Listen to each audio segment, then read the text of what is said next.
Welcome back to the Captain's Quadrant in a day of. Welcome back to the show where we spend time literally to bring you a great deep dive into all things Star Trek, and this is Star Trek: Strange New Worlds, and we are just having a rough time. It's a little bit heartbreaking. We're just trying to hold it together, and there's no better way for therapy than amongst friends. And I'm glad I have you all here crying. Look at his eyes are swelled right now. Look at it. Don't cry. Don't cry. Today we have with us Science Officer Jason, as always, my co-host and aficionado of all things that bells and whistles that go beyond the behind the scenes. And of course, our returning guest who's just you know what? You're a co-host now. As far as I'm concerned, you're on our level. Rock Jason, on. Jason, Well, there's going to be some changes around here. Oh, okay, yes, sir. Jason, the amateur Gorn Wrangler. Well, there are no professional Gorn Wranglers because they get eaten. I am going to say, let's jump into First Contact. Ooh. Thanks. Oh, man. Never gets old. No, it doesn't. No, you can't beat a really good fart doesn't. joke. No. I'm going to say this episode started out as a really cutesy, cheesy homage to some of the greatest sci-fi horror films I've seen as a child in the 1980s. I'm that old. And I really enjoyed every second of it until the end, but I will not get into that right now. Amateur Gorn Wrangler, Jason, what did you think of this episode?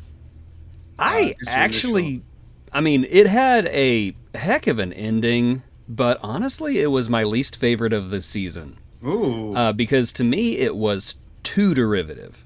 Mm-hmm. To me, there's a fine line between an homage and we're going to copy the plot of this. And I honestly almost completely noped out of the episode whenever they did Predator Vision. Yep. Because that went too far with the cheese. I don't know. I do think that, again, the crew and the actors and the characterizations saved it all. I mean, I could have just watched that breakfast scene. Just watching them enjoy each other's company and watching La'an, I'm so hard-assed. Oh my goodness, this omelet is just lovely. I just loved all that. But, this episode did not do it for me. I still think it was good, but compared to the baseline that's been set down by the previous 8 episodes, I found it very lacking, just very derivative, and just saved by the crew and saved by that ending. Science Officer Jason, your thoughts? I couldn't agree more. I mean, it's one thing to pay homage to these, classic science fiction stories as Predator, Aliens, and. I'm sorry. Did you just pronounce the H in homage? Homage. Homage. Homage. Homage. Oh gosh. This Aussie accent, mate. He's Australian. I know, but we don't count that against him. Come on. Either way. Do you also say hours? We have 3 hours to go before we have to leave. 3 hours. Okay. All right. Hours. I'll. Okay. You redeem, just like the episode. You just redeemed yourself. Yeah. Look, it's just too on the nose, isn't it? It's just too on the nose. I mean, yes. If these directors were actually watching this stuff, that James Cameron, Ridley Scott, John McTiernan all sitting there. Here I come. Here I come. There we go. Yeah. Good bad habit of that. Either way, that's the point. Everyone's just going, wow, you're not only just taking an idea, they're chest bursting. They literally coming out of the chest. But this one had 4 bursting at once. It's completely different. And it wasn't a derelict juggernaut that was crash landed. It was a Starship vessel. It was a Starfleet vessel that was crash landed in derelict. Not the same. You just reminded me of another major issue I have, but I'll wait. Yeah, and the other thing I'm really conflicted about is the ending, because I have 2 schools of thought on that. But we'll get into that as we go along. Yes, let's jump into the episode summary. Transporterklon oder hör mir zu, eine Suliban, oder eine Suliban. There's something about the word Suliban in Spanish that just is amazing. I just love that. Same word, just different pronunciation, and I'm all there for it. Yeah. That's what they should have called them. It's the Suliban. Suliban? You mean the Suliban? No, Suliban. Suliban. Suliban. So the U.S.S. Enterprise crew comes face to face with their demons and scary monsters too when their landing party is stranded on a barren planet with a ravenous enemy. Boy. Yeah, the tropes. Let's jump into pros and cons. Sometimes may be good, sometimes may be shit. I'm guessing we're leaning toward the latter this week. Ooh. Can I start this one off? Because go for it. I'm just Go. busting to get out of my chest. Okay. Oh, no. Okay, the biggest problem I had was Lan. With our Khan relative, who is very aware how they reproduce. And by the way, how they reproduce, pretty gross, right? Because that was weird. Gross. I won't break that down up what's literally happening there when they get that liquid on them. It's basically Yeah. She knows, right? So there's a couple of people I'm annoyed at, and Benga as well. I'm annoyed at too. And Benga, she and the little knows girl. straight away that they're how they reproduce. She doesn't say it straight away. No. She kind of holds on to it and says it as if it's an afterthought. So I'm like, what's going on there?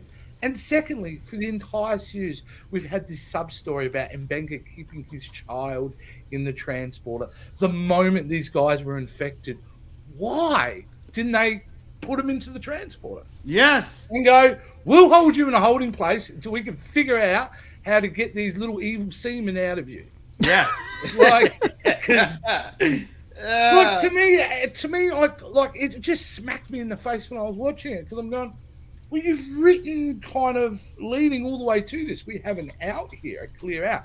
But see, that didn't work, did it? So that was my biggest con about it. Wasn't actually how like that. Literally, it was aliens and Predator. Alien and Predator. It was more some poor decision making and illogical storytelling.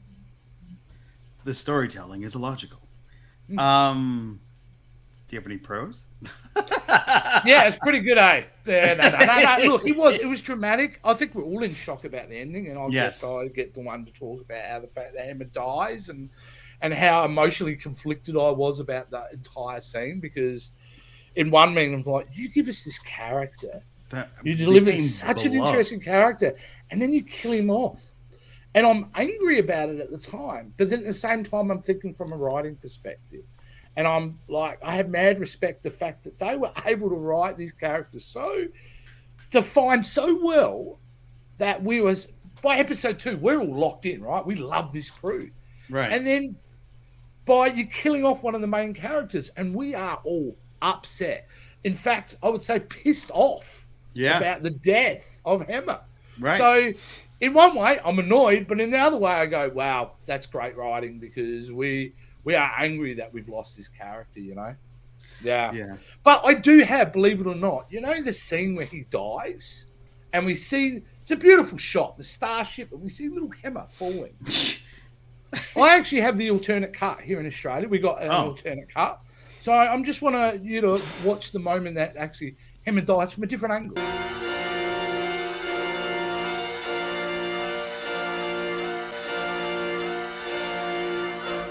That's not a hostage.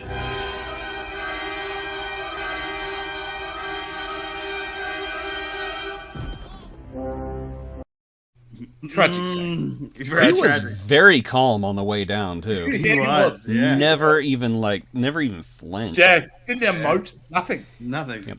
Although I do have to give you extreme respect for not taking the easy route and using Alien 3. Yeah, Sigourney. That's what I got from it. Yeah. That's what I thought. Yeah, that's what I thought. That's where I got it. No, I went for this one because Groover makes a better impact when he hits.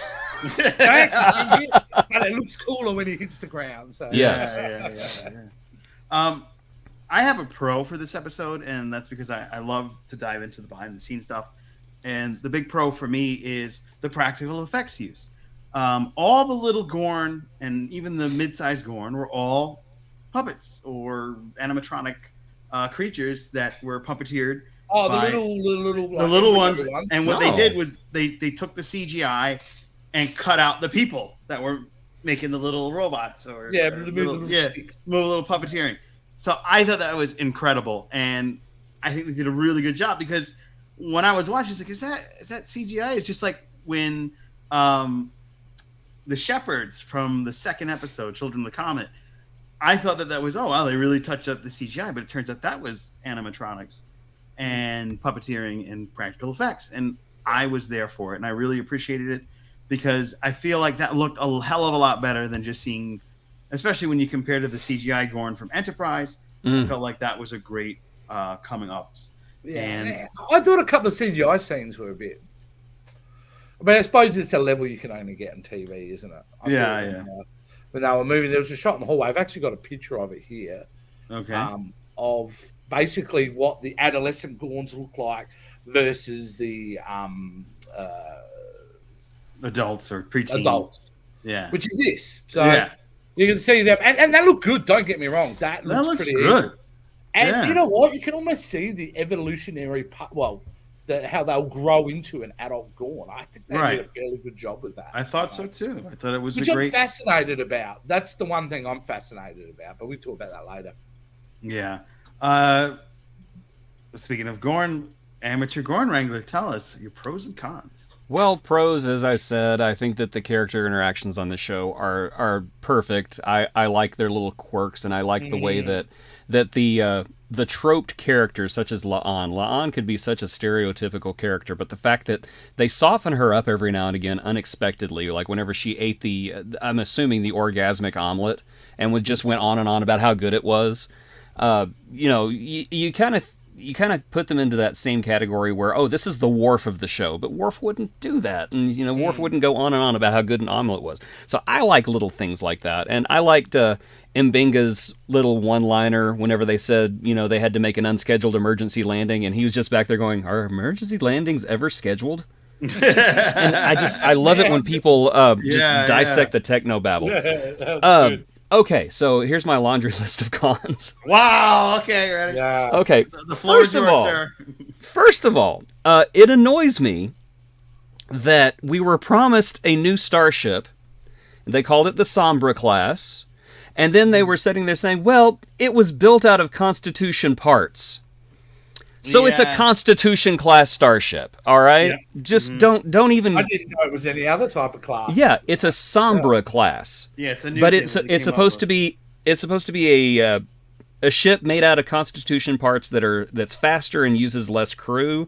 If they had just made a new starship model, or even used that little dinky one nacelle design they had from a few weeks back, and just use the Enterprise interiors, they could have done that. I think it would have been fine, or just call it a Constitution. We wouldn't have cared. I was more upset by the fact that they teased us with a new ship and was like, no, we're reusing this model. And then at the end, whenever they had both ships side by side, there was no difference. No. Aside from the damage. Very subtle. No very difference. Subtle. Very subtle. The nacelles were Again, why I had no idea. The nacelles were bent. I saw it. They were bent differently. It was because they were damaged and they were bent out as design. It was designed. I'm just kidding. All right. I will go back and look, but I could not see No, it. you're right. There's no difference. It was no difference. I was just teasing. I like the fact that they've made the Gorn kind of the big bads of this episode, but I kind of feel like that they are going a little too off the reservation with how drastically they've changed them. And I've said again, I don't care about continuity. I don't care about canon as long as they're telling good stories. But it just makes me wonder, why did they even call them the Gorn? Why not come up with something new? Why make them so different to the point that if the Gorn are so terrible and so vicious and nobody can survive an encounter with one, how did dumpy little soft William Shatner, beat one at Vasquez Rocks in a few years. That just Kirk to me Fu. does not make any Kirk sense. Fu, man. Yeah, Kirk Fu. You know, slow Fu. motion. Double fist. Yeah, Well, double that's fist. the Double thing fist. I would mention. Well, Your Honour, I might as well mention that going back to this picture. Is now I'm super interested. How do they get from these rabid adolescent hunters to what is, technologically intelligent, advanced kind of species? So they really, I'd love to see an episode on that kind of their bar mitzvah.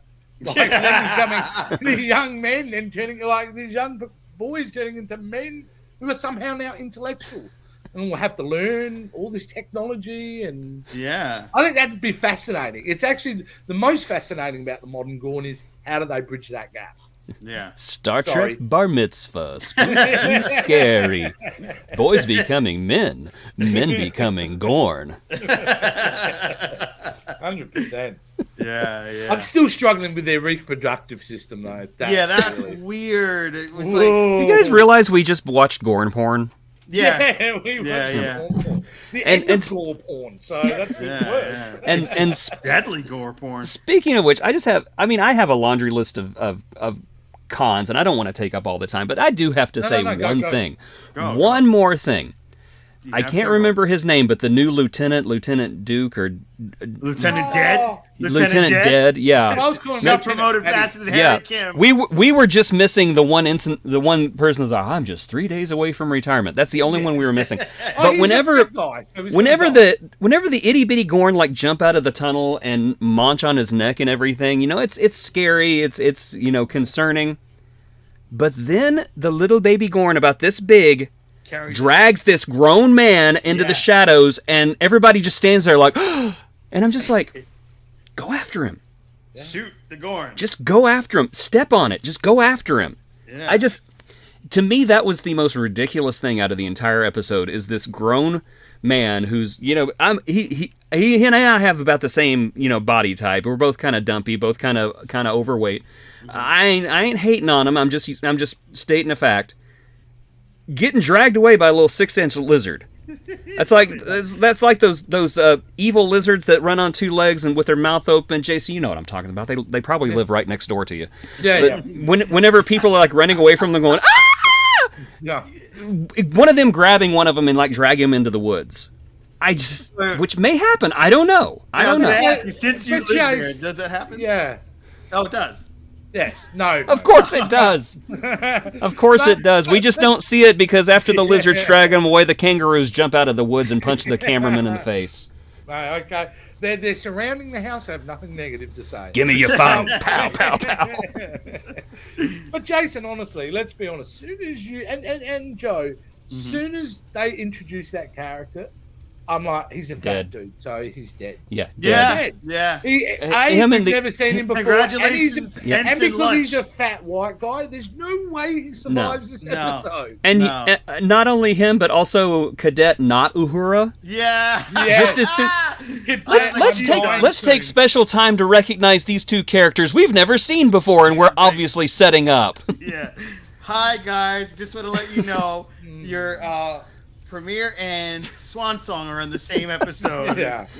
Oh gosh. But you kind of bring up some really great points there, Jason. Is like, it was again when you talk about how obvious the show is. That the setup at the beginning of the episode, it's so obvious, isn't it? Yeah, it was. Gonna die, It not was. going to die. I was thrown off that they never even indicated that Uhura would even be at the end of her term. So that kind of threw me off a bit. And then you introduce your two new characters. I'm like, okay, well, they're gonna like swap them out. They're just gonna. They're gone. Dead. You're dead. Yeah, you're dead. Oh man, You're dead. I did not dead, see the you're hammer. Dead. You're dead coming. and eaten by a boy. What got me the most was Hammer's passing. Yeah, I did not see that coming. I was like, okay. You might say they dropped the hammer. They dropped. That's that. I can feel like an achievement of a dad level joke going. You just leveled up, I think. Yeah. He's got the bow tie to prove it. But yeah, I mean, he was an original cast member. I thought for sure he was going to make it, but after watching the interview with the actor, he knew from the get-go that he was only on for a few episodes. So it's not like it's a shock to him. But he It's also just a said shock at to the end us. of that interview that it's not the end of his time on Star Trek. No, I mean, Yes. I think it's he Star would Trek probably appear in as something else. shows. Something Yeah. I want him to show up as Hemmer's twin brother and like just pop in, goes, "Hello, I'm Hemmer's twin brother, Bimmer. Please, it is an Anar tradition that we address relatives of a dead person by the dead person's name. So please call me Hemmer and let's act like I've been Hemmer the entire time." Well, okay, Hemmer. I mean, again, with the pros and cons, it is really, to me, it is about how they get you locked into this character, Hemmer, and they kill him off. And as a fan, you feel betrayed. But Yeah. as a writer, you've done really well to get us all to that emotional point. Right. You've done really well. Yeah. And it is the hero's journey, and Uhura was the hero, and at one point in the hero's journey, the hero loses the mentor. Correct. Absolutely. And so it 100%. was plot driven that Yeah. Hemmer, bites the big one. The Hemmer drops, boom, stop, Hemmer time, and he and Uhura loses her mentor, and that is her call to adventure, because the entire episode she was like, I don't really know if I want to do this or not. And then that final shot of her staring at what will be her station Oh, how is good was saying, hey, this is her, she's been called to adventure. She's going to honor her mentor, and she's going to become Uhura. Yep. Did you hear the little Star Trek music when she was... I did. It was so beautiful. Yeah, that was It made very Right and in the just- feels. Just the design of those stations on that bridge. This bridge is beautiful. It's Yeah. gorgeous. And every time I see it, I notice something new. And I don't know why. This was the first time I noticed that the input, I don't know what you call them, the big keyboards, that they're half circles, just like on the old show. And I just, Yep. this is the best bridge ever. Ever. Yeah. Ever. And it's I got to be honest with you. I agree. To me, I was dyed in the wool. Enterprise D was my favorite bridge. That was Same. it. There's no better bridge than the Enterprise D. Yep. But Here we have go. a new winner. Yep. Yeah, we do, and it's just such a great amalgamation of the two generations, our modern technology and the original series. But They let keep us the red so prominent in the bridge. I love that Yes. touch. Which Yeah. red was such a big color that they used for the set in the original series, and the fact that they embrace that is production design is on point. Yes, It is. chef's It's a kiss, brilliant chef's design. kiss. They did Yeah. a great job. Let us carry on to 10 forward. This is terrible. I like it. All things in 10 forward is an open forum where They're eating everyone the can omelets say, in that scene. this is where everyone can say whatever they like about the episode. I am going to have Science Officer kick this one off. Say whatever you will. And You want me to kick this off? Yeah. Well, I tell you what, again, I can't believe they went so obvious with some of the references, though. You know what I mean? Just the fact that they didn't even really try to change things. It's got look, bursting out of the chest. They're little who are extremely powerful little monsters. Right. The fact that they even did you not see a lot of? I know there was a lot of Predator aliens, but even Jurassic Park, even from when the first time we saw them, they've given that raptor the way they're shot. You see the shadows of the monsters before you see the monsters. Yes. That's just straight out of Jurassic Park, Yes. So But, now you know, even Steven I do Spielberg have is going to be going this to the screen. Yeah. Well, you know what? I didn't get Steven Spielberg, but there has been comments released by James Cameron about his thoughts on the episode. I know you don't owe me anything. I didn't say you owe me. I'm not in your face. He's not happy. Yeah, I'm sure. That wasn't real. That wasn't real, guys. I had me for a second. Holy shit, did he say something? TMZ were that good, they are at the airport going, what did you think of New Star Trek? No, that was a gag. Not a good gag, but it was a gag. It was a cute gag. It was a cute gag. But yes, it's kind of so obvious, It's just I don't know where they were trying to. Obviously, the point of the episode is to kill off Hemmer. Not kill off, break apart the team, and kill Hemmer, and get rid of, say, Uhura's now going, and to kind of break them apart, to pull them all back for the next episode, or except for Hemmer, to get whatever the next episode's about. They got to scrape him off the bottom of that chasm sometime. Oh, jeez. Well, they couldn't transport. He's falling, and they didn't transport him and lock him down in medical bay. Like they couldn't do that either. Yeah. And bro, we know that you were close to him, or so here. It's one of his antenna. He would have wanted you to have this. God, I'll treasure this always. I was going to play my ode to Hammer, but I got too emotional. I didn't even upload it this week. Oh man! But another thing that bugged me about the Hammer thing was, the Gorn don't like the cold. It bugs them the hell out, and the NR, the Andorian subspecies. They you tell them. Yeah. They are fine in the cold. So I was shocked that maybe the cold didn't kill the little Gorn and he was fine. Yeah. They couldn't have done that. It's so cold. And Hammer was fine, but the little Gorn just died. That would be kind of funny as he's falling, like the Gorn die and just kind of pop out of him and go, "I'm fine." Plap. Yeah. Yeah, I will give, what I thought was really cool, I didn't talk about before in Pro, and you talked about Jason with Lan, was the fact I loved how ruthless she became. When it came down to the crunch, and we're going to hunt these things down, she went that next level, didn't she? Yes, she did. Oh, man, and I love that about her. Yeah. She took control. She was angry, she was ruthless, she was on a mission, and I love that about her. Because it was the juxtaposition to eating the cake scene, where you see her with her humanity, but to see there's a reason she's insecurity. She kicks ass. And I also observed watching this is that in the beginning of the episode she's coming back from, as she calls it, the head shrinker. Because she's in therapy because of her PTSD. Mm-hmm. And in this episode, she gets to face her trauma head on. And instead of running from it like she did when she was a girl, she attacks it. Right. And I do believe at the end of the episode, whenever she's talking to Pike about going and finding the little girl's parents, there's a bit more peace to her. Almost like she has overcome a personal hurdle. And I know that's not how you deal with trauma. I know her trauma is not instantaneously healed, but you kind of get the feeling that, well, maybe she's finally on the way. And I really appreciated that about this episode. I hope she finds Newt's parents too. Yes, Newt. Yeah. All right, another thing that little girl knew that all this other shit was happening, didn't say a word. She knew that guy got sprayed.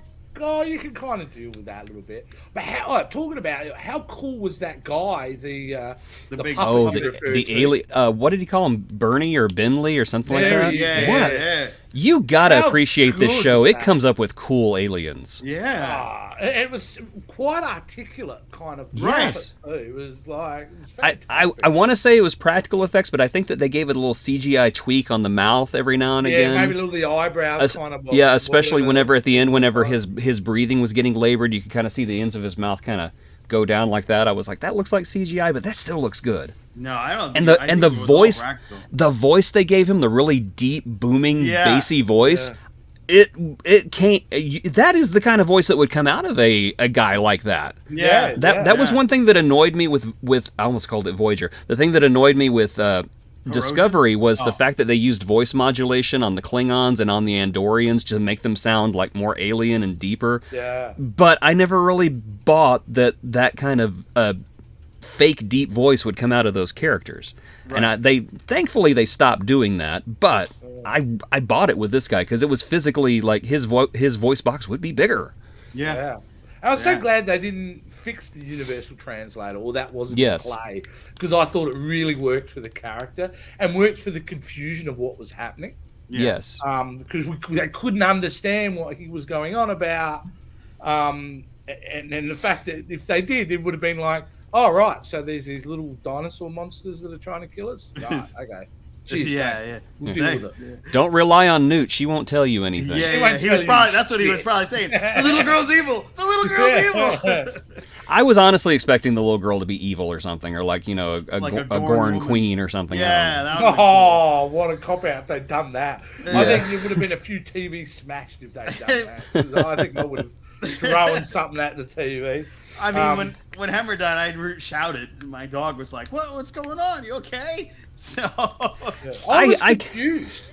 I was confused. I was like, no. Yeah, that's it. I was thinking the same thing. No. And I had looking at my wife, going, "What the what is going on?" I had flashbacks to watching Star Trek 3 in theaters whenever I was a kid, and whenever they blew up the Enterprise, I'm sitting there watching it going, it's fine. It's just a little blown up. It's fine. It's fine. It's a little crashed on the planet. It's fine. It's fine. It's fine. Yeah. I do want to poke on something else. My gosh, what is wrong with my universal translator is broken today. I want to touch on one more thing, and that is Ethan Peck as Spock. Because I realized something in this episode, and that was he lost control of his emotions, and he was angry. And I was thinking, well, that's so weird that Spock would be like that. And that is whenever I realized this is not Spock that we knew. This is Spock before Spock. This is like teenage babyface Spock. Yep. This is Spock who has not undergone all these disciplines, who does not meditate frequently or eat his fiber. He's going to be angry. And I really like that they are exploring this part of Spock. You know, none of these characters, Uhura, Spock, none of them are who we know yet. They're evolving, and you can see who they're going to turn into. And I love the process. I love all of that. Because that's how they become the great characters they are, by everybody's failing. They're learning their way through, and we're getting to see that now. And so, it's fantastic to see how he did it. And the fact that he kind of, like the way he handled his anger. Like, this is the problem I had with the Zachary Quinto's Spock when he got angry.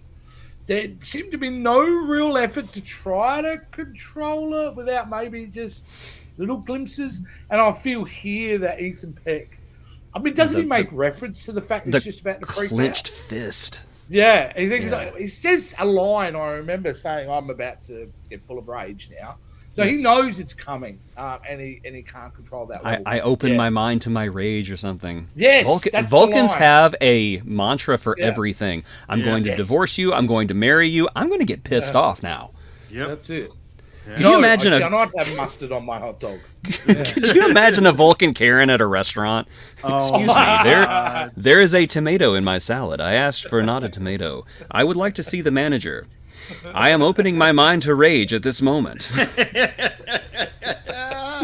Oh my God. Well, we got a surprise for you that are watching at this hour. We are returning a very special segment as per request.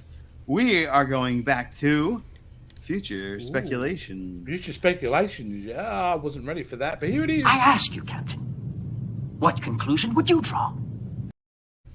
I miss Garrick. I do too. The reason why we brought this back is our good amateur Gorn Wrangler has something to share, and he had something on his mind. So I give you the floor. Thank you. Before we go on, though, I should point out. Sorry to give you the floor. The floor is taken. Well, you keep saying his name, Amateur Gorn Wrangler, and we need to provide evidence that he has, at least at one point, attempted to wrangle a Gorn. Oh, that's true. Yes. I have, yes. Photographic evidence. There it is. Can't really comment how good he is at his job, but he's trying. I'm alive. I'm alive, aren't I? Yeah. And no ill effects. True. I'm stepping away now. Apologies. The floor is yours. Okay, so future speculations. First of all, with a vacancy in the chief engineer position, I believe that we are about to be introduced to a new engineer. And I don't want to say his name, but let's just say he's the most famous Scotsman in the world, and I do believe that we have a picture of him. So could you put him up for me, please? Oh, there he is! Beautiful! Yeah. Hey, he already looks like he's filmed some scenes, too. Yes, I believe he has. Look at that. It'll be like Keenzer in the Kelvinverse movie. You know, Donkey will be up on the warp core. Donkey, get down from there! Yeah, I mean, you are. It's that crossover appeal. Obvious, though. It doesn't line up apparently in continuity when the timeline of when when Scotty first arrives on the Enterprise. But do you think they're going to do it? I would not be surprised if he actually does not at least get a mention or a name drop, or maybe even, appears in the last episode, maybe like from the back so they can cast him later or something like that. I would not be surprised. I would not be surprised if they don't do it. I'm just saying it's a possibility that I think Scotty may be on the way. And I will say again about canon, if they're telling a good story, I don't give a flip about canon. Yeah. 20 million nerds just screamed in rage, but you know what? Your hate makes me powerful. Yeah, good. Let your hate flow through you. And I'm also with 60-year-old canon, so it doesn't really matter. Right? Yeah. I'm also going to say I kind of have the prediction that Strange New Worlds is going to have a rotating cast. I believe that Himmer and Uhura and La'an will, depart for a while. Maybe they'll come back. Maybe they won't. I'm pretty Himmer's sure not coming back. Yeah, well, Himmer ain't coming back unless he's in a baggie. But I don't know if I think guest appearance by Himmer. What is her name? Cecilia Rose. I feel so bad because I don't know these actors' names yet. But the actress who plays Uhura, I think that she's been seen in the previews showing up at least one more time. La'an has been spotted filming scenes with, what's-his-face, the guy who's playing Kirk next season, so she's going to be back. Right, but okay. I would not be surprised, because it seems like every single one of these characters have been given an exit somehow or another. Yeah. Because you have a guillotine basically hanging over Una's head, that as soon as Starfleet finds out her true identity, that she's gone. M'Benga, something happens to where he's not CMO of the Enterprise, but he's like a backup doctor during Kirk's time. I think he unravels. Someone's getting demoted. I think, when I saw him freaking out and said, "Leave my daughter alone," I think he's starting to crack because he's bottled all of his emotions internally. Yes. You think about it. He didn't have a big freak out when his daughter ascended into goddom, I guess you could say, a Q-like species. And she's fine. She's healed. And he's got some trauma that he's bottled up. And I think he's going to start breaking at the hinges. Uhura, that's Celia Rose Gooding. And yes, I looked it up. Yes. I She's a fantastic actress. I just love her. I feel horrible I have not committed these actors' names to memory yet. It's okay. We have the Googles. Yes. I think that, like you said, she's fantastic, and I think she'll be back. I know that there were rumors that there are going to be some crossovers in the future, so maybe Discovery will pop up in the reverse, because perhaps that's how this show even came to be, is because this Enterprise iteration popped up in Discovery, so it would be a nice way to flip it the other way. I also want to say that we didn't see anything from Chief Kyle, or we didn't see too much from Nurse Chapel's departure. I think she's still staying, but you're right. This could be a rotating crew, and with Kirk on the horizon, and what about good old porn stash brother Sam of his? What are we gonna do with Sam? Is he Guy? You mean Guy? Guy? Yeah. Yes, Guy. Guy. So, is there air? We don't know. I'm sure you have a last name. Do I? But no, Kirk's brother. He's got plot armor. He's going to be fine, isn't he? I thought he was definitely toast this week. Yeah, me too. I'm like, you're gone, buddy. Yeah, and they fooled us. They took Hammer. Yeah. My God. All right, well, let's. What are your future speculations, Science Officer? I haven't really. The future speculation is really about the characters. I mean, I've already kind of touched on it. Will they bring back Scotty? Will they introduce Scotty? Sorry, was probably the big one. Does Uhura? Do we see her at the start of season 2? I don't know. Is she actually gone for a while? And the other future speculation is that La'an will continue to be in the show, but they might cut to her kind of side adventure as she's trying to find Newt's parents. Dude. I mean, this, yeah. The other thing is Ortega. She does have presence. She is considered a main character, but she's not in the original, so there is a possibility that she might not make it. Oh, I think she'll be around for a while. She'll be around for a while, but I don't think she's going to make it. Die a hero's death. There is absolutely. no way Ortegas doesn't do something epic. Oh, look at that! Look at that little guy. Where's my little guy? Running around somewhere. She decided she wants to be on the show. No, congratulations. We've had cats. Now we've had a little dog. This one knows how to shut up, though. We've had it all here in the Captain Squadron. We all love pets.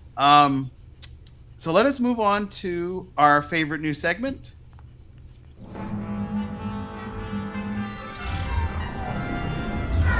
It's time for stupid Star Trek questions. All right. This week we have a Star Trek question from someone close to home. The amateur Gorn Wrangler has a question he wanted to pose to the group, and that is, why do the uniforms change so much? Why do Star Trek uniforms change so much? Yes, and I had an ulterior motive because I have a heck of a theory. Oh, okay. But if either one of you want to take a crack at it, I'll take a crack. Okay. But God help you if you step on my toes. He's gonna unrank. He's got a Gorn in his hand right now. That's what you're not seeing if you're watching the podcast version. There he is. He's got the Gorn ready to attack us if we step on his toes. But I'll give you the floor, science officer. Oh, look, I actually don't know why they do it in Star Trek. I know why they do it, though. I mean, clearly, they do it in the production so they can identify from film to film or TV show to TV show to keep it similar, but keep it the same. Different, sorry. As they do it in the... why they do it within the world of Star Trek, does it have to do with maybe the class of ships? There's an attachment there. Interesting. I don't know. I just pulled that one out of my backside, but I really don't. I'm more interested to hear the theory because. Okay. Well, I'm going to give my quick 2 cents. Yeah. There they are. I think it has to do with time. There's a long period of time that passes with each of the shows, and I think that's why you have. But really, uniform changes. I mean, it's 100 years from Next Generation to the. No, but you've got Next Generation to Deep Space Nine's got a different. They have two different uniforms. Yeah, times change. And Voyager's different, but no, Voyager. That would be within a 10-year period, though. But Voyager and Next Generation are the same. Deep Space Nine was changed, wasn't it? No. Voyager's the same as the beginning of Deep Space Nine. They have the black with the color up the top. Oh yeah, which is the same. And then Deep Space Nine decides they go with change after First Contact film, right? And went with the grey, which I do like. I agree. Those were cool uniforms. Yes, those were cool ones. Yeah. But I think it's time. That was the time. And then Voyager stayed with the Next Gen ones the Deep Space Next Gen ones because they got lost in space.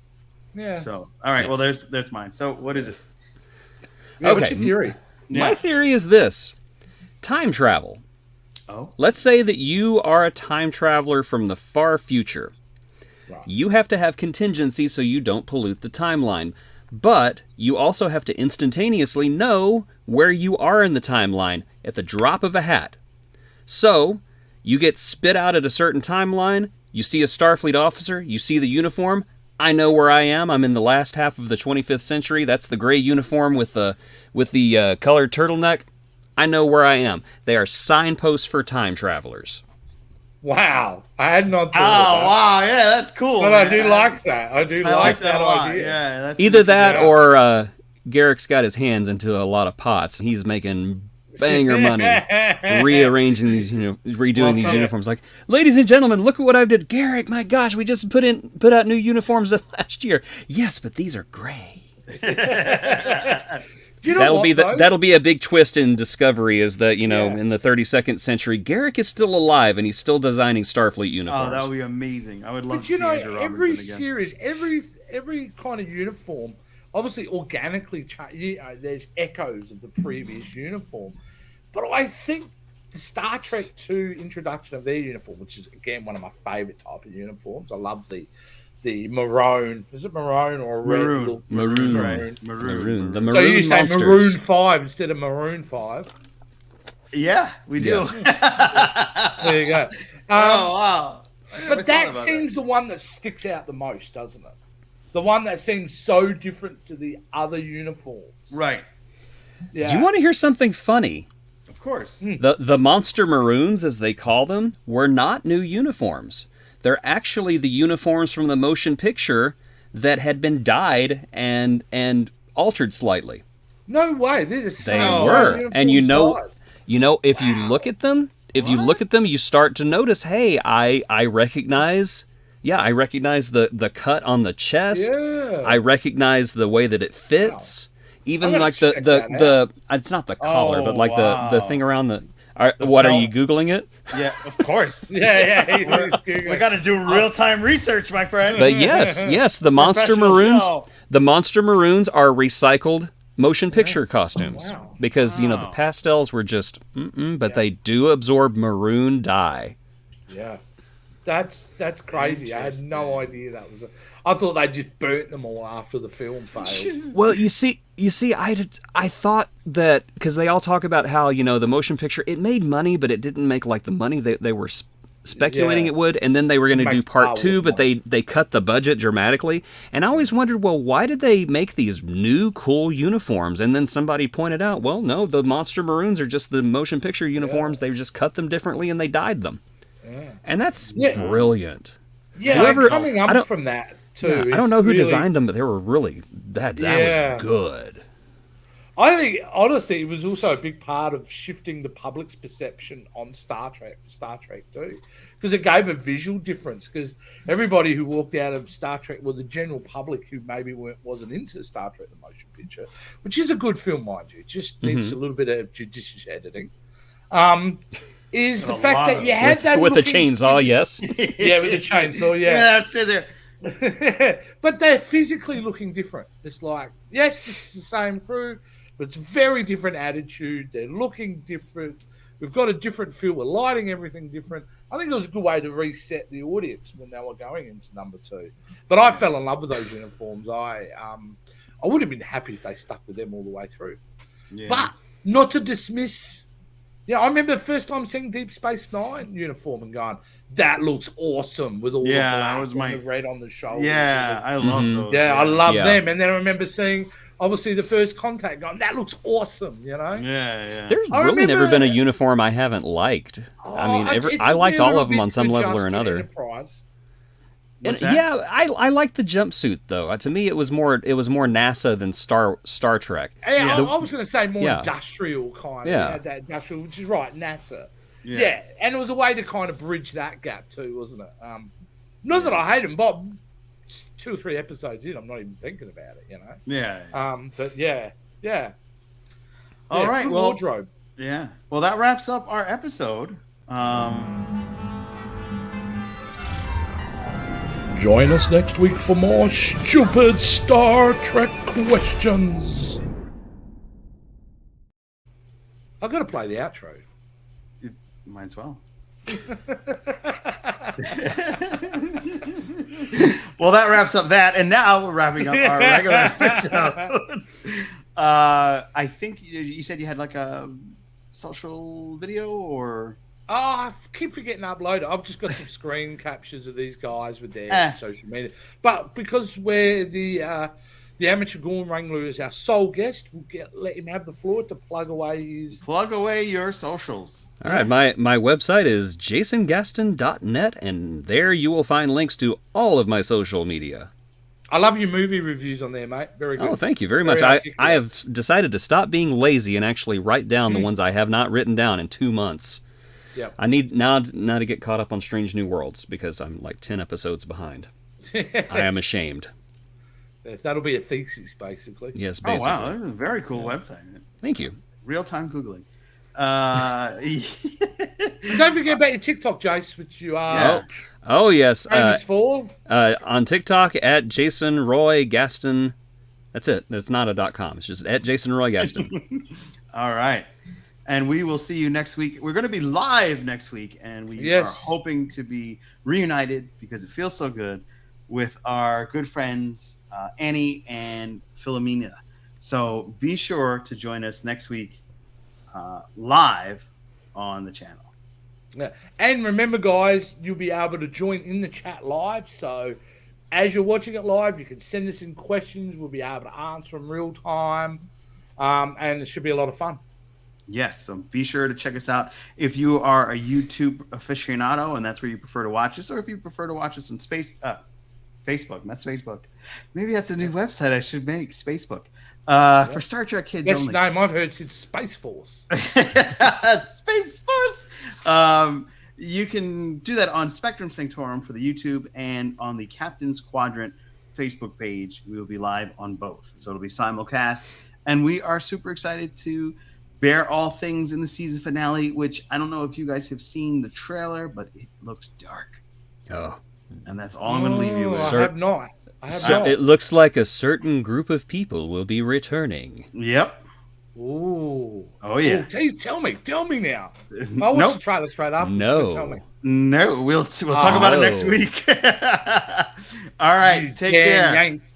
All right. Bye-bye. Let's say